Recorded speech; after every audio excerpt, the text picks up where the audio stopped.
Welcome to TSF class बच्चों। कल हमने देखा था सर्कुलर फ्लो ऑफ इनकम। जिन जिन बच्चों ने नहीं देखा था वो अपना प्लेलिस्ट में जाके इस वीडियो को पूरा देख सकते हैं, क्योंकि एक टॉपिक को हमने बहुत ही डेप्थ में एनालिसिस करके समझा था। ठीक है ना। देखो, मैक्रो इकोनॉमिक्स को पूरा समझने के लिए हमें पूरे बेसिक कॉन्सेप्ट को क्या करना पड़ता है, पूरे अच्छे से उसकी अंडरस्टैंडिंग हमारे लिए बहुत ज़रूरी होती है। तो इसीलिए बेसिक कॉन्सेप्ट पे हम बहुत ज़्यादा फोकस करेंगे। मैं आपकी बता रहा हूँ कि मैं तो पूरा डेप्थ में जाऊँगा, आपको भी इसको बहुत ही डेप्थ में समझना है। ठीक है। मेरा काम यहाँ पे है कि मैं आपको इधर एक्सप्लेन कर रहा हूँ, मैं आपको जो भी आपके कंटेंट है, बुक के कंटेंट है, उनको भी एक्सप्लेन कर रहा हूँ, साथ साथ में अपने लेवल पे भी मैं आपको समझाऊंगा, उसको भी एक्सप्लेन करूंगा, बाय रिटर्न भी मैं आपको एक्सप्लेन करूंगा। बस आपका काम क्या है कि आपको जैसे ही वीडियो कंप्लीट होता है वो सारे पॉइंट्स को माइंड में मेमोराइज करके पेन पे उसे कॉपी पे उतारना है। ठीक है, ताकि वो रिवाइज होता रहेगा। ठीक है। और फिर जब आपके बोर्ड्स एग्जाम रहेंगे तो उस समय हम टेस्ट सीरीज कर रहे होंगे, लास्ट ईयर की क्वेश्चन प्रैक्टिस कर रहे होंगे, और फिर भी अगर आपको डाउट होगा तो आप वापस वीडियो को ओपन करके 2x पे 1.5x पे आप रिवाइज कर सकते हो टॉपिक्स को। ठीक है। बाकी रिवीजन भी एक मैराथन तो मिलेगा एग्जाम से पहले। ठीक है। तो बच्चों, हम कल पढ़ रहे थे सर्कुलर फ्लो ऑफ इनकम। इसकी मीनिंग हमने बहुत डिटेल में देखी थी, साथ साथ में हमने फेजेस को देखा था। आज हम स्टॉक एंड फ्लो के बारे में पढ़ेंगे, real flow and money flow के बारे में पढ़ेंगे। ठीक है। उससे पहले हमने जो कल पढ़ा था उसको हम एक बार रिवाइज कर लेते हैं। देखो, मैंने आपको बताया था कि जब इकोनॉमी की शुरुआत हुई तो लोग हाउस होल्ड से निकल के उनमें से एक इंसान था जिसने कहा कि हमें कलेक्टिवली एफर्ट से सबको मिलके सारे रिसोर्सेज को, सारे फैक्टर्स को एक साथ मिलकर एक जगह लेकर आऊंगा और गुड्स एंड सर्विस का प्रोड्यूस करूंगा। ठीक है ना। तो जिसने ये चीज डिसाइड की थी वो उसने अपनी एक फर्म को क्रिएट कर दिया, और इससे हमारा एक और नया सेक्टर निकल के आ गया, फर्म। यानी जो लोग हैं, हम कंज्यूमर्स हैं, वी आर हाउस होल्ड्स, और जहां पे गुड्स एंड सर्विस का प्रोडक्शन होता है दैट आर फर्म्स होते। तो देखो, इकोनॉमी में हमारे इकोनॉमी के अंदर सेक्टर्स तो 4 होते हैं। ठीक है ना। पहला हाउस होल्ड, दूसरा फर्म, तीसरी government, fourth rest of the world यानी फॉरेन सेक्टर, जब हम एक्सपोर्ट करते हैं, इंपोर्ट करते हैं। बट हमें क्लास 12 की मैक्रो इकोनॉमिक्स में हमें सिर्फ 2 सेक्टर इकोनॉमी मॉडल्स को पढ़ना है। ठीक है। जिसमें सिर्फ कौन लोग हैं, जिसमें क्या है, सिर्फ हाउस होल्ड एंड फर्म है। ठीक है ना। तो मैं एक बार फटाफट रिवाइज करा देता हूं कि सर्कुलर फ्लो ऑफ इनकम क्या होती है। देखो, सबसे पहले हाउस होल्ड से जाती है सर्विसेज। सबसे पहले हाउस होल्ड से क्या जाती है भाई, फैक्टर सर्विसेज जाती है। क्या जाती है भाई बच्चों, एक सेकेंड। हाउस होल्ड से सबसे पहले जाते हैं फैक्टर सर्विसेज। किधर जा रहे हैं भाई, ये जा रहे हैं, देखो, फर्म की तरफ जा रहे हैं। देख रहा, हाउस होल्ड से क्या जा रहा है, फर्म को फैक्टर सर्विसेज जा रही है। यानी मैं सुबह उठ के जा रहा हूं काम पे, मैं I am house hold, I am belong from house hold, मैं कंज्यूमर भी हूं, और मैं जा रहा हूं भाई काम करने के लिए, जॉब करने के लिए कहां पे, फर्म के पास जा रहा हूं। ठीक है ना। तो मैं अगर एज अ लेबर जा रहा हूं तो मैं अपनी सर्विस दिया एज अ लेबर। किसी ने जमीन दी होगी, किसी ने फैक्ट्री दी होगी, लैंड। ठीक है, एक सेकेंड।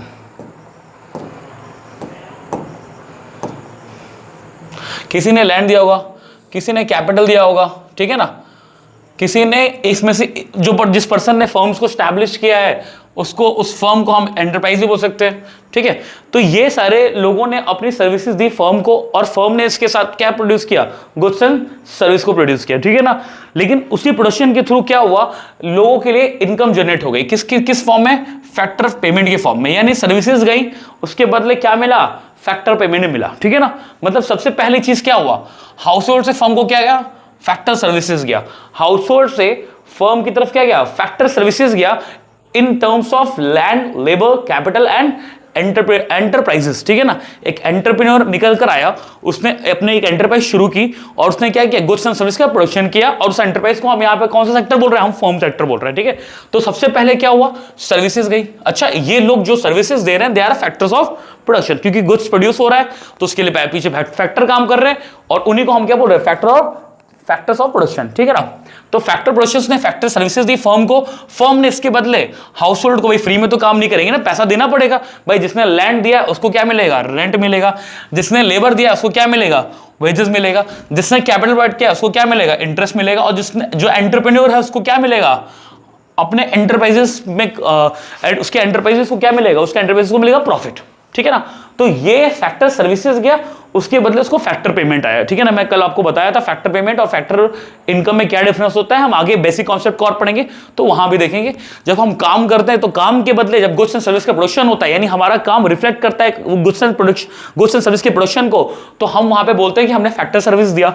इसके बदले जो हमें पैसा मिलता है वो फैक्टर इनकम होती है, और घर पे बैठे फ्री में अगर पैसा मिल गया तो वो ट्रांसफर इनकम होती है। इसको हम आगे चल के आगे जो बेसिक कॉन्सेप्ट आएगा वहां पे इसको हम डिटेल में देखेंगे, ठीक है ना। तो फर्म के थ्रू फैक्टर पेमेंट आया, इधर से फैक्टर सर्विसेज गई, साथ साथ में गुड्स एंड सर्विस का प्रोडक्शन हुआ, तो वो भी कौन यूज करेगा, वही हाउस होल्ड कंज्यूमर। मैंने बोला था ये कौन है, दीज आर द कंज्यूमर्स, ठीक है ना। तो ये क्या करेंगे, गुड्स एंड सर्विस को कंज्यूम करेंगे ना, यानी जो अब भाई अब पैसा तो आ गया, अब कंज्यूम करना है, तो कंज्यूम करने के लिए उन्हीं गुड्स एंड सर्विस को खरीदेंगे फर्म से। अब खरीदेंगे तो पैसा वापस भेजना पड़ेगा, यानी जो पेमेंट आया उसके साथ साथ फर्म ने गुड्स एंड सर्विस को प्रोडक्शन किया, वो भी हाउस होल्ड की तरफ से आया, और इसको खरीदने के लिए, गुड्स एंड सर्विसेज को खरीदने के लिए वापस हाउस होल्ड ने उसी पैसे को कंजम्पशन करने के लिए एक्सपेंडिचर कर दिया, अपना पेमेंट कर दिया किसको, फर्म को। यानी देखो वापस पैसा, जो पैसा फर्म से किसकी तरफ आया था, हाउस होल्ड की तरफ से आया था, वही पैसा कंजम्पशन एक्सपेंडिचर नाम के पास, कंजम्पशन एक्सपेंडिचर के नाम से वापस कहां चला गया, फर्म को चला गया। यानी यहां पे चार चीजें हो रही है, पहली सर्विसेज गई, दूसरा फैक्टर पेमेंट आया, तीसरा गुड्स एंड सर्विसेज गया, एंड चौथा आपका कंजम्पशन एक्सपेंडिचर हो गया, ठीक है ना। तो ये तो हमने कल देखा था, मैंने इसको फटाफट रिवाइज भी करा लिया, इसको और डिटेल में आप चाहो तो जाके पीछे देख सकते हो, ठीक है। अब हम देखते हैं कुछ कॉन्सेप्ट्स को, कुछ और बेसिक कॉन्सेप्ट है। देखो मैक्रो इकोनॉमिक्स को समझने के लिए ना हमें दो तरह के कॉन्सेप्ट को बहुत डिटेल में समझना है, कि भाई आगे चल के जो मैक्रो इकोनॉमिक्स के अलग अलग वेरिएबल्स आएंगे, आपको यह समझना है कि वो वेरिएबल्स फ्लो कॉन्सेप्ट है कि वो स्टॉक कॉन्सेप्ट है, ठीक है। तो स्टॉक कॉन्सेप्ट क्या होता है, फ्लो कॉन्सेप्ट क्या होता है, इनके बीच में डिफरेंशिएट क्या होता है, इनके एग्जांपल्स क्या होते हैं, पहले हमें उसको समझना है, ठीक है। तो चलो मैं आपको पहले व्हाइट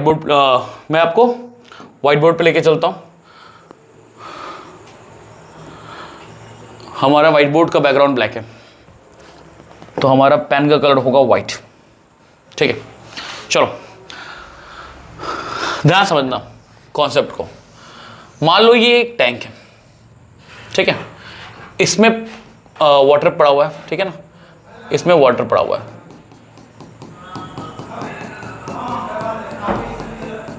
इसमें वाटर पड़ा हुआ है, ठीक है। अब ध्यान से समझना, जो वाटर है, मैं कह रहा हूं ये टैंक बंद है, इस समय ये टैंक बंद है, इसमें कहीं से भी टैप नहीं लगा जिससे पानी फ्लो नहीं हो रहा है, ठीक है ना, ये टैंक एकदम क्लोज है। मैंने ये टंकी फुल कर दी, इस टैंक में, ठीक है ना, टंकी फुल, टैप बंद, टोटल पानी इसमें है भाई 500 लीटर। कितना है 500 लीटर पानी है, ठीक है ना, 500 लीटर पानी है इस टैंक के अंदर। तो जब ये पानी फ्लो नहीं कर रहा है, यानी बह नहीं रहा है, ध्यान समझना, ये रुका हुआ है, ये स्टैटिक है, तो मैं इसकी क्वांटिटी को मेजर कर सकता हूं, किसी एक पॉइंट ऑफ टाइम मेजर कर सकता हूं ना, कि हाँ भाई इस समय टंकी में इतना लीटर पानी है। अगर भाई इस समय बज रहा है रात के 9 बजे, तो रात के 9 बजे 9 PM पे, ठीक है, पानी कितना है, 500 लीटर है। यानी जब कोई चीज कंटिन्यूअस नहीं हो रही है, कोई चीज जब रुकी हुई है, तो मुझे उसको मेजर करना है, तो मैं किसी एक टाइम पे मेजर कर सकता हूं, यानी किसी एक पॉइंट ऑफ टाइम पे, बस मेरी किसी एक पॉइंट ऑफ टाइम पे मैं क्या कर सकता हूं, मैं किसी एक पॉइंट ऑफ टाइम पर मेजर कर सकता हूं। गोडाउन के अंदर कितनी बोरियां पड़ी हुई हैं, मैं एक टाइम में काउंट कर सकता हूं, ठीक है। मेरी दुकान पे कितना स्टॉक पड़ा है, मैंने दिन भर बिजनेस किया, शाम को जाके मैं अपने बिजनेस के गोडाउन में जाके क्या कर रहा हूं, फिजिकली काउंट कर ले रहा हूं, अच्छा इतने कार्टन पड़े हुए हैं, ठीक है ना। तो जिस चीज को मुझे मेजर करना है, मुझे जानना है कि वो कितना है, और मैं किसी उसे एक पॉइंट ऑफ टाइम में, एक समय के अंदर उसको मेजर कर सकता हूं, बता सकता हूं कि हाँ इतनी चीजें हैं, तो हम उस तरह के कॉन्सेप्ट को बोलते हैं स्टॉक कॉन्सेप्ट। क्या बोलते हैं बच्चों, स्टॉक कॉन्सेप्ट बोलते हैं। यानी जब मैं किसी चीज को पॉइंट ऑफ टाइम में मेजर कर सकता हूं, किसी एक पॉइंट ऑफ टाइम में मेजर कर सकता हूं, तो उसे हम क्या बोलते हैं, उसे हम बोलते हैं स्टॉक कॉन्सेप्ट, ठीक है ना। अब देखो इसके बाद हमें जानना है इसके बाद हमें जानना है फ्लो क्या होता है, ठीक है। अभी और मैं डिटेल में बताऊंगा, ये मत सोचना कि स्टॉक हो गया, ठीक है। अभी हम इसको और डिटेल में देखेंगे, ठीक है। इसको मैं बेचारे को साइड में कर देता हूं, ठीक है। अब ध्यान से देखना, अब हम समझेंगे फ्लो कॉन्सेप्ट को, ठीक है। अब हम समझेंगे फ्लो कॉन्सेप्ट को। मैं कह रहा भाई ये मेरा टैंक था, ठीक है, ये मेरा टैंक था, टैंक में पानी भरा था, ठीक है। ये फटाफट टंकी भर दी मैंने, ये देखो ये पानी भर गया, पानी भर गया, पानी भर गया, पानी भर गया, ये पानी भर गया, ठीक है। अब टंकी फुल है, लेकिन अब मैंने क्या किया ना, मैंने यहां पे लगा दिया टैप, यहां पे मैंने लगा दिया टैप। अब इस टैप में से ना पानी फ्लो हो रहा है, पानी फ्लो के फ्लोर पे गिर रहा है, पानी फ्लो हो रहा है, फ्लोर पे गिर रहा है, फ्लो हो रहा है, पानी फ्लोर हो रहा है, पानी फ्लोर हो रहा है, ये पानी फ्लो होके गिर रहा है, ठीक है ना। अब मैं बोलूं तुमसे कि कितना पानी फ्लो हो गया, तो मुझे किसी एक पॉइंट ऑफ टाइम में क्या एक सेकंड बता सकते हो कि इतने सेकंड में पानी इतना हुआ है फ्लो? नहीं, क्योंकि जैसे ही आप काउंट करने जाओगे वो सेकंड टाइम बदल जाएगा और वो पानी और गिरने लग जाएगा। मतलब तुम्हारे लिए ये इम्पॉसिबल हो जाएगा किसी एक स्टैटिक पॉइंट पे काउंट कर पाना कि कितना पानी गिरा है। क्यों? क्योंकि वो कंटिन्यूअस गिर रहा है ना, वो लगातार हो जा रहा है, वो प्रोसेस कंटिन्यूअस हो रहा है। बस मरिए, तो तुम वहां पे ये बोल सकते हो कि 1 मिनट में इतना पानी गिरा, 1 सेकंड में इतना पानी गिरा, बस मरिए 1 घंटे में इतना पानी गिरा। यानी जिसको मुझे मेजर करना पड़ रहा है एक पूरा एक फ्लो, मतलब एक टाइम ऑफ, इसमें पीरियड ऑफ टाइम मेजर करना पड़ रहा है, मतलब एक पीरियड बताना पड़ रहा है कि इतने समय में, इतने देर में इतना पानी बहा, ठीक है ना। अब जैसे मान लो सपोज ये, मतलब देखो टैप में से इतना पानी, भाई मैं बोल सकता हूं 1 मिनट में टैप ऑन करते ही, ठीक है ना, 10 लीटर पानी गिर गया, 10 लीटर पानी गिर गया 1 मिनट के अंदर, 10 लीटर पानी गिर गया। मैं क्या बोल रहा हूं, 1 मिनट के अंदर, यानी 60 सेकेंड्स, ड्यूरिंग 60 सेकेंड 10 लीटर पानी फ्लो हो गया। यानी यहां पे मैं किसी एक पॉइंट ऑफ टाइम की बात नहीं कर रहा हूं, मैं यहां पे बात कर रहा हूं पीरियड ऑफ टाइम की। मैं यहां किसकी बात कर रहा हूं?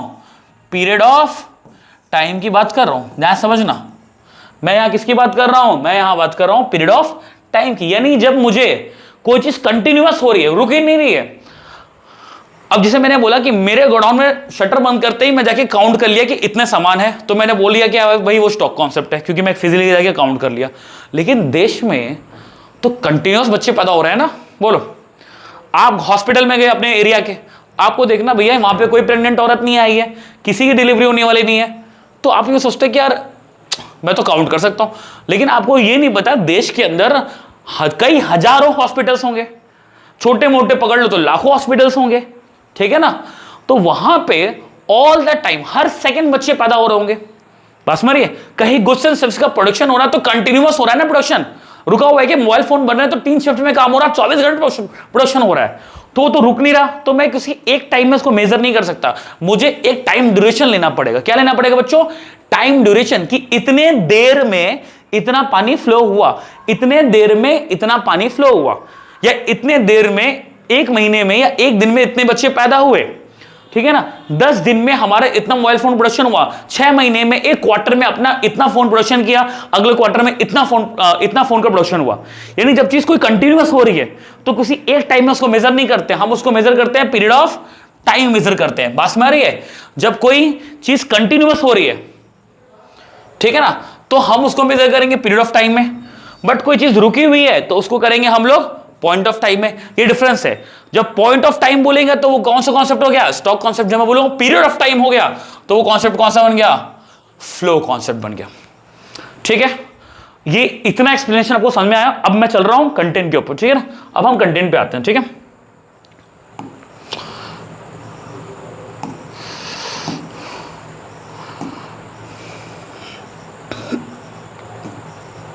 देखो, स्टॉक क्या है? स्टॉक वेरिएबल्स वो वेरिएबल्स होते हैं जिनको हम मेजर क्या करते हैं? पॉइंट ऑफ टाइम मेजर करते हैं। स्टॉक वेरिएबल्स वो वेरिएबल्स होते हैं जिनको हम क्या करते हैं? मेजर करते हैं एक पर्टिकुलर पॉइंट ऑफ टाइम में। मैंने बताया आपको, ठीक है ना। यानी हम ये काउंट कर सकते हैं कि गोडाउन के अंदर, यानी गोडाउन के अंदर स्टॉक ऑफ गुड्स 31 जनवरी 2019 में कितना है, ठीक है। गोदाम के अंदर कितना माल पड़ा है 31 जनवरी 2019 को, जाके आप फिजिकली काउंट कर सकते हो, क्योंकि वो कंटिन्यूअस प्रोडक्शन में नहीं है, वहां प्रोडक्शन थोड़ा ना, वो पड़ा हुआ है, जाके आप काउंट कर सकते हो। तो जब काउंट कर सकते हो तो आप उसे एक पॉइंट ऑफ टाइम में काउंट कर सकते हो कि 31 जनवरी को 12 बजे समय हो रहा है, इस समय इतना माल यहां पड़ा हुआ है, बस समझिए। तो वहां पे कोई टाइम डायमेंशनल का मतलब नहीं है, वहां पे हमें टाइम ड्यूरेशन से मतलब ही नहीं है, बस समझिए। देश के पास देश में कितना वेल्थ है, कितना कैपिटल है, मनी सप्लाई कितनी है, इनको हम क्या कर सकते हैं, पॉइंट ऑफ टाइम में रोक सकते, पॉइंट ऑफ टाइम में हम इसे मेजर कर सकते हैं, ठीक है। आगे क्या है भाई, फ्लो वेरिएबल। मैंने क्या बोला, वो वेरिएबल जिसको हम मेजर करते हैं किसमें, पीरियड ऑफ टाइम में, जिसको हम मेजर करते हैं पीरियड ऑफ टाइम में, over period of time. Example, production of goods. अब देखो गोडाउन में जो गुड्स है उसको मेजर करेंगे पॉइंट ऑफ टाइम में, बट जो प्रोडक्शन हो रहा है वो तो कंटिन्यूअस हो रहा है ना, वो कहां रुक रहा है। तो भाई अगर हमें जानना है प्रोडक्शन कितना हुआ तो हम उसे एक टाइम ड्यूरेशन में मानेंगे। अब यहां पे जो पीरियड ऑफ टाइम क्या है, मंथ ऑफ द जनवरी, ठीक है ना। यहां पे पीरियड ऑफ टाइम क्या है, मंथ ऑफ जनवरी, यानी इस एक महीने में कितना प्रोडक्शन हुआ, यानी ये तो मंथ ऑफ जनवरी है ना, यही हमारा क्या है, यही हमारा पीरियड ऑफ टाइम है। जो मंथ ऑफ जनवरी है यही हमारा क्या है, पीरियड ऑफ टाइम है। बस में आ रही है बोलो, मंथ ऑफ जनवरी के अंदर कितना प्रोडक्शन हुआ, बस में आ रही है बोलो, यही हमारा क्या है, पीरियड ऑफ टाइम है। Period of time could be a day भी हो सकता है, एक दिन में कितना प्रोडक्शन हुआ, एक हफ्ते में कितना प्रोडक्शन हुआ, या 1 ईयर में यानी एक साल में कितना प्रोडक्शन हुआ, आपके देश में कितनी इनकम जनरेट हुई 2018 में, क्योंकि इनकम तो कंटिन्यूअस जनरेट हो रही है ना भाई। अब इनकम, जैसे मैंने बोला वेल्थ तो स्टॉक कॉन्सेप्ट हो गया, बट इनकम वो तो फ्लो हो गया, क्यों, क्योंकि भाई मैं तो लगातार एक महीना कंटिन्यूअस काम कर रहा हूं, तो रोज मेरा इनकम लगातार जनरेट हो रही है। जैसे अगला दिन आया, ऑफिस के अंदर मैं गया, मेरी इनकम जनरेट हो गई, वो रुक थोड़ा रही है, पर डे मेरी इनकम जनरेट हो रही है, बस में आ रही है। तो मैं ये काउंट कर सकता हूं कि एक महीने में मैंने कितना कमाया, बस में आ रही है। आपको कुछ ये जो मैंने आपको समझाया स्टॉक का कॉन्सेप्ट बेटर क्लैरिटी के लिए, वही चीज है यहां पे, ठीक है ना। वाटर में कितना पानी है, स्टॉक है, और कितना बह रहा है, फ्लो है।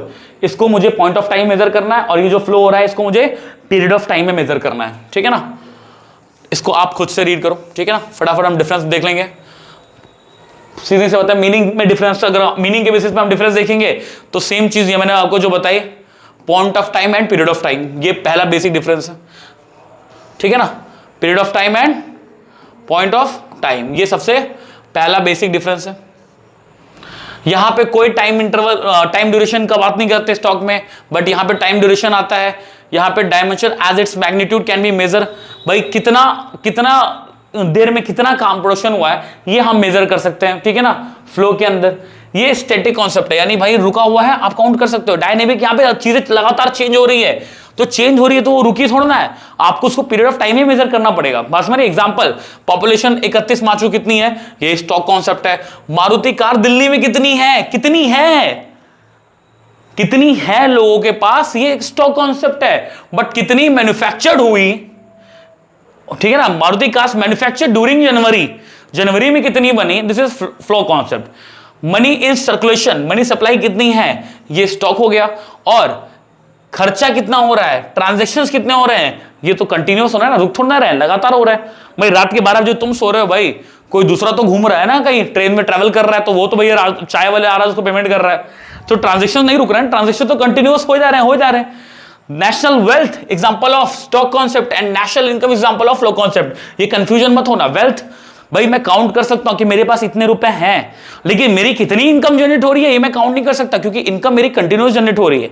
बस मेरे पास सपोज मैं अपना एग्जांपल नहीं देना, बट एक सपोज कर सकते हो कि मेरे एक एग्रीकल्चर इनकम भी है, मेरा इन्वेस्टमेंट भी है, मेरे पास 2-4 ऐसे प्रॉपर्टी जहां से मुझे रेंट भी आ रहा है, मैं जॉब भी कर रहा हूं, मेरे फादर का एक बिजनेस भी है जो मुझे मेरे नाम हो गया है वो, तो मेरे पास multiple source of income options है, multiple source of jobs available है, मेरे पास बिजनेस अवेलेबल है, तो वहां से मेरी इनकम कंटिन्यूअस आ जा रही है, पास में रही है। तो मेरी जो इनकम है वो रुक तो नहीं रही है ना, लगातार जनरेट हो रही है, तो वो मैं एक पीरियड ऑफ टाइम में मेजर करूंगा कि एक महीने में मेरी इनकम कितनी है।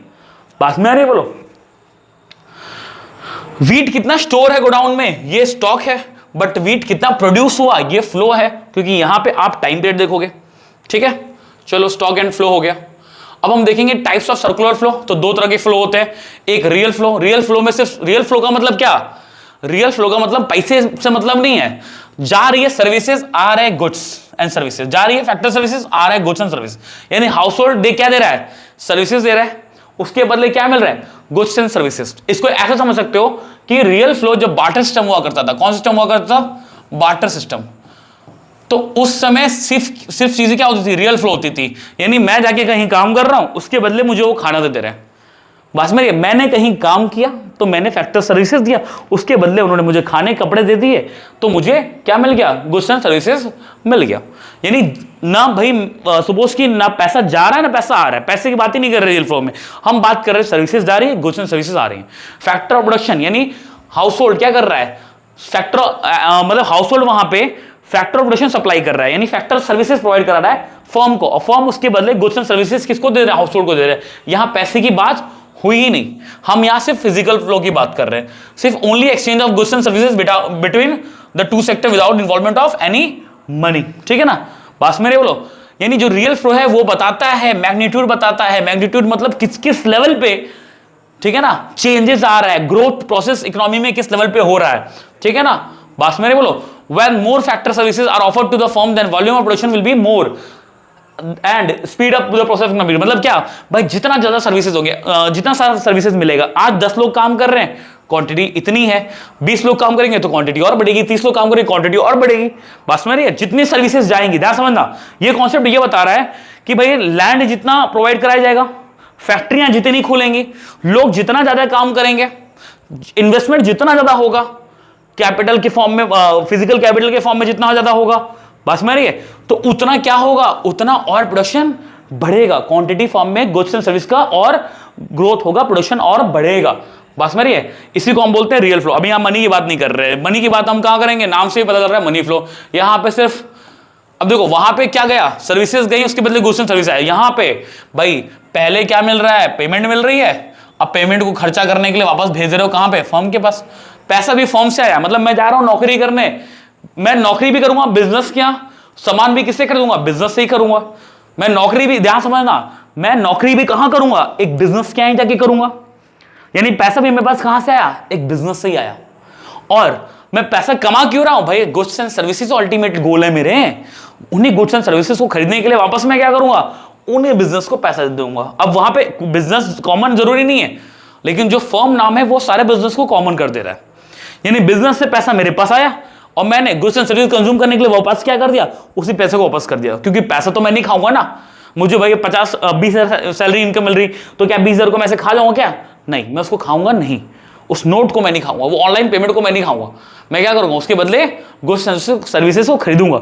तो पैसा आया कहां से, फर्म से, वापस कहां चला गया, फर्म को चला गया। बस मेरी बोलो। अब अच्छा, जैसे मैंने बोला कि हम लोग रियल फ्लो को फिजिकल फ्लो भी बोलते हैं, वैसे ही मनी फ्लो को हम लोग नॉमिनल फ्लो भी बोलते हैं, ठीक है ना। ये दोनों डिफरेंसेस है, ये आपको पढ़ना, ये मैं आपको चीजें बता चुका हूं, ठीक है। हम यहां पे सिर्फ टू ही सेक्टर्स को पढ़ते हैं हम लोग, ठीक है। मैंने ये सारे टॉपिक्स को करा दिया है, आप अब रीड करोगे तो आपको क्लियर हो जाएगा। यहां पे सिर्फ exchange of goods and services हो रहा है, यहां पे इन्वॉल्व मनी हो रहा है, ठीक है ना। बोल रहा है रियल फ्लो में क्या डिफिकल्टी थी, तो बार्टर सिस्टम में बार्टर सिस्टम के लिमिटेशन आते थे, यहां पे ऐसा कोई डिफिकल्टी नहीं आती है। रियल फ्लो को फिजिकल फ्लो बोलते हैं, मनी फ्लो को हम नॉमिनल फ्लो भी बोलते हैं, ठीक है। ये जो यहाँ पे चीजें लिखी हुई हैं, a simple economy assume the existence only 2 sector. अगर मैं सिंपल इकोनॉमी बोल रहा हूं तो 2 sector, house hold sector, firm sector, ठीक है ना। हाउस होल्ड्स कौन है भाई, हाउस होल्ड्स वो हैं जो क्या कर रहे हैं, ओनर्स है फैक्टर ऑफ प्रोडक्शन के, यानी फैक्टर सर्विसेज प्रोवाइड कराते हैं, क्योंकि they are the owner of the factor of production, ठीक है ना। और वो लोग साथ साथ में कंज्यूमर भी है गुड्स एंड सर्विसेज के। और फर्म कौन है भाई, फर्म गुड्स एंड सर्विस को प्रोडक्शन करती है और हाउस होल्ड को बेचती है, ठीक है ना। सिंपल फॉर्म में बोलो कि ये एक क्लोज्ड इकोनॉमी है। क्लोज्ड इकोनॉमी क्यों है, क्योंकि यहां पे फॉरेन सेक्टर नहीं आ रहा। ओपन इकोनॉमी फॉरेन सेक्टर आ जाएगा, क्लोज्ड इकोनॉमी फॉरेन सेक्टर नहीं आएगा। जैसे इंडियन इकोनॉमी बिफोर 1991 क्या थी, क्लोज्ड इकोनॉमी थी, ऑलमोस्ट क्लोज्ड इकोनॉमी थी। बट आफ्टर 1991 जब क्या आया, जब लिबरलाइजेशन हुआ, प्राइवेटाइजेशन हुआ, ग्लोबलाइजेशन आया, तो क्या हुआ, हमारी इकोनॉमी ओपन हो गई। तो पहले जब 2 सेक्टर काम कर रहे थे, 3 सेक्टर काम कर रहे थे, फिर 4 सेक्टर एक साथ मिलकर काम करने लगे।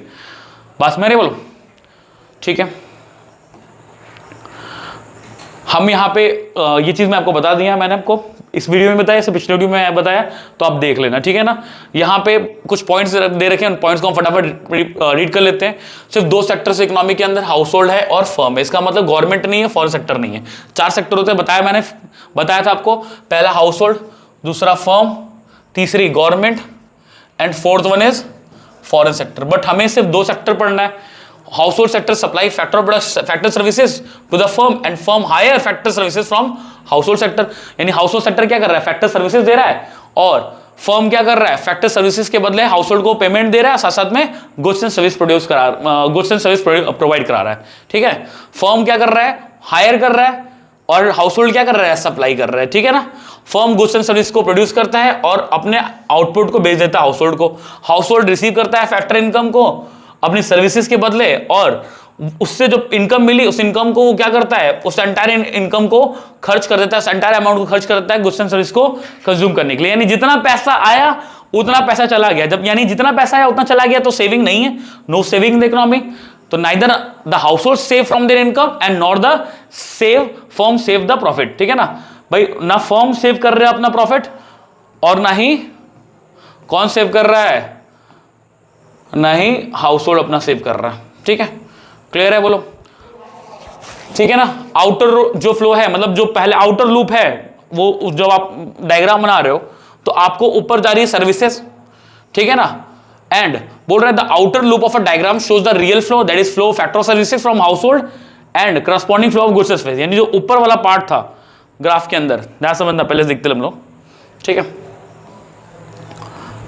देखो ये जो आउटर लूप है, यानी बाहर वाला, सर्विसेज जा रही है, गुड्स एंड सर्विसेज आ रही है, सर्विसेज आ रही है, गुड्स एंड सर्विसेज आ रही हैं, और इनर फ्लो जो अंदर वाला लूप है वो क्या बता रहा है, इनर लूप क्या बता रहा है भाई, इनकम आ रही है कंजम्पशन के नाम पे, वापस वो जो इनकम थी वापस किसके पास चल रही है, कंजम्पशन एक्सपेंडिचर के नाम पे फर्म के पास चल जा रही है। ठीक है ना, तो पहला हमारा आउटर लूप है डायग्राम के अंदर, जो क्या दिखा रहा है, रियल फ्लो, और इनर लूप है जो अंदर वाला है, वो क्या दिखा रहा है, मनी फ्लो दिखा रहा है। ठीक है ना, बोल रहा आगे, in the circular flow of income production generate factor income which is converted into the expenditure. क्या होता है भाई, सर्कुलर फ्लो के अंदर प्रोडक्शन करता है तो प्रोडक्शन होता है, तो फैक्टर इनकम जनरेट होती है, बाद में हम क्या करते हैं, उसी को खर्च कर देते हैं। Flow this flow of income continues as production as a continuous activity due to never ending human wants. मतलब मैंने आपको स्टार्टिंग में बताया था कि इंसान की वांट्स कभी खत्म नहीं होने हैं, उसको लगातार कुछ ना कुछ चाहिए, हमको रोज खाना चाहिए, रोज कुछ ना कुछ सामान चाहिए, तो भैया बनाने वाला भी रोज बनाता रहेगा, तो प्रोडक्शन एक कंटिन्यूअस प्रोसेस है, क्योंकि इंसान की वांट कभी खत्म होने वाली नहीं है। यानी सिंपल सी बात क्या निकल के आ रही है, जितना टोटल प्रोडक्शन हो रहा है उतना ही क्या हो रहा है, जितना टोटल प्रोडक्शन हो रहा है उतना ही टोटल कंजम्पशन हो रहा है।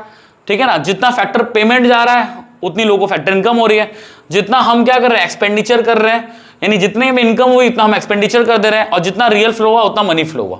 ठीक है बच्चों, तो हमारा जो यूनिट था, हमने 2 वीडियो में सर्कुलर फ्लो ऑफ इनकम के अंदर जितने भी टॉपिक्स है उसको कंप्लीट कर लिया। ठीक है, सर्कुलर फ्लो ऑफ इनकम हमारा यहां पे खत्म हो गया। अब हम अगले वीडियो में शुरू करेंगे basic concept of macro economics. ठीक है ना।